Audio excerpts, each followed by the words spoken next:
Flexi కలకలం. బహిరంగంగా బీసీల ఆవేదన బహిర్గతం. ఎన్నికల కోడ్ అమల్లోకి వచ్చాక ఫ్లెక్సీ తెరపైకి.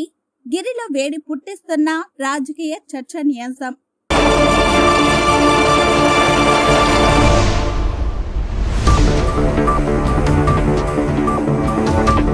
వెంకటగిరి పట్టణంలోని పాత ఎంఆర్ఓ ఆఫీస్ ఎదుట 1952 నుండి 2019 వరకు ఎమ్మెల్యేగా గెలిచిన అభ్యర్థుల వివరాలను తెలియజేస్తూ ఫ్లెక్సీని బహిర్గతంగా ఏర్పాటు చేసి బీసీల మనోవేదనను బహిర్గతం చేశారు.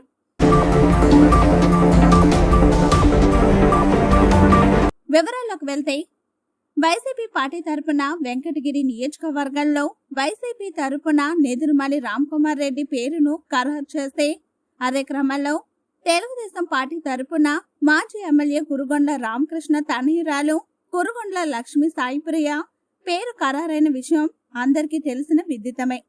ఏది ఏమైనప్పటికీ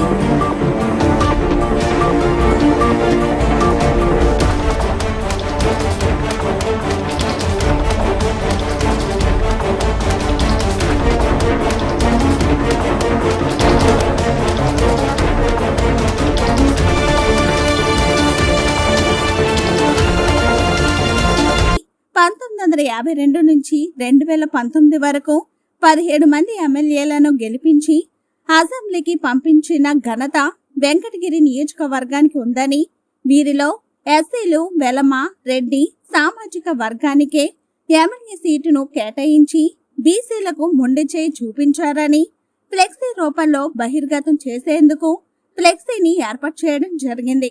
దీనిని చూసిన ప్రతి ఒక్కరూ రాజకీయ చర్చల్లో కాస్త వేడెక్కి మాట్లాడుకునే వాతావరణం కనబడుతుంది.